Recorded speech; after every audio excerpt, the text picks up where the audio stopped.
Here we're going to model and UV the AC unit. Just like for the windows, we're going to create one, UV it, and then duplicate it for all the other windows where we have the AC unit. This way all the AC units will share the exact same UV space. Press 5 for shaded view and bring back the template. Gonna create a cube, snap it right into the corner of the template, and we need to resize this cube to match the template. We're going to set width to 40, height to 40, and depth to 60. These are the exact same dimensions we used for the BSP brush. Let's hide the template and modify the pivot point on the cube to be in the bottom vertex. Gonna position it into the window frame, and we're gonna raise the movable window up. And because the height of the AC unit is 40, we're going to raise this window 40 units up. And the AC unit should fit perfectly and everything will be aligned properly. Let's position this AC unit on the grid and into this openable space, so it's aligned with the bottom and the top of the window geometry. Going to decrease the grid spacing to 1 and then snap to the grid so the bottom is aligned to the bottom of the window and the top is aligned to the bottom part of the movable window. Then I'm going to move the AC unit out, still snapping to the grid, until the back of the AC unit, the back edge, is aligned with the back edge for the bottom part of the movable window. We're going to delete this back face, then go up front where we need to create some minor additional detail. For this part right here, we're going to extrude the front to have some borders and an indent, and for the sides we'll use a normal map. Let's select the front face, Ctrl E to extrude and set offset to 2. I want to have a bit of a thicker border on each side, so I'm going to just grab each edge, snap to the grid and drag it for a bit thicker border.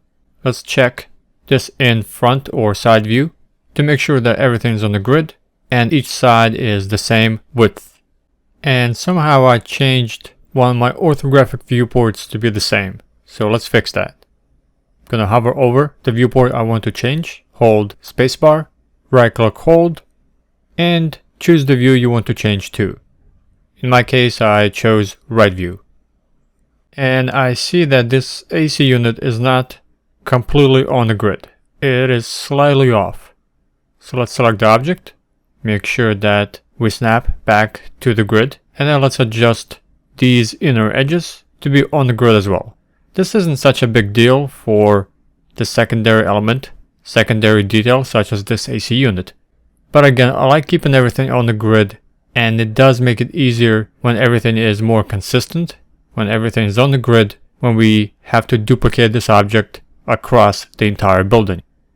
Now let's select the front inner face, press Ctrl E to extrude, and set thickness to -2.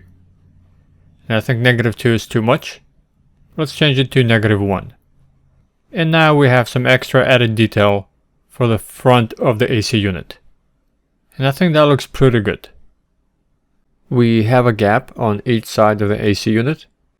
We're going to close it off by selecting the edges on each side, Ctrl E to extrude, and set thickness to 20. Not all AC units are made to fit every window, so it's very common that there's a back panel that's extended to close the window gap. And again, I am using photo reference to make sure that I stay accurate. We also have a small gap between the back panel and the window frame. It's very small and the player might not even see it, but I do want to close it off just in case. So I'm going to select the two edges on each side and extrude them just a little bit, couple of units, to close off that small gap. If we need to reduce the poly count, it's always easier to remove geometry than to add new geometry, especially after you've UV'd and textured your object. So I always go a little bit more than necessary and then optimize as needed. So we've closed off the gaps and now we are done modeling the AC unit. Next, we need to UV so that we can duplicate it all around the windows where we need it, So that way each AC unit will share the exact same texture. Let's increase our grid spacing back to 10. Select the AC unit, right click hold, and choose Assign Existing Material UV Grid. Let's delete history and switch over to UV editing. Inside the UV editor, I'm going to press 6 to turn off image display and 5 to turn on shaded view. Then select the AC unit and use automatic unwrap. Switch over to UV component mode, select the UVs, and under transform, set the same textile density that we used for our windows.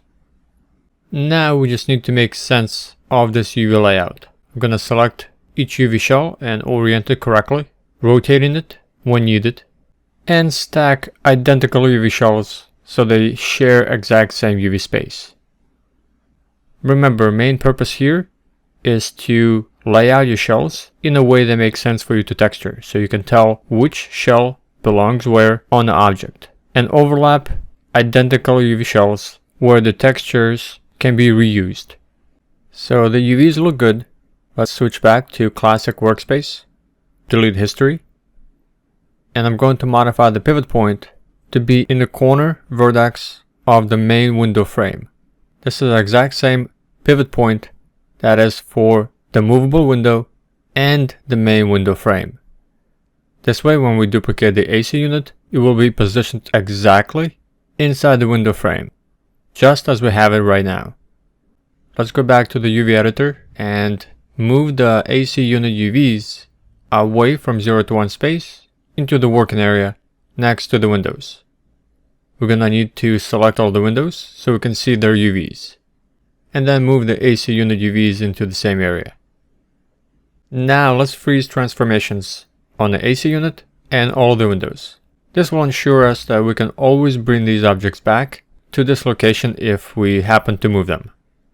So I'm going to select all the windows, freeze transformations, and for the openable window, the one we raised up, I'm going to put the translate Y back to 0 so it's in its original closed position, freeze transformations, and then raise it back up 40 units on Y.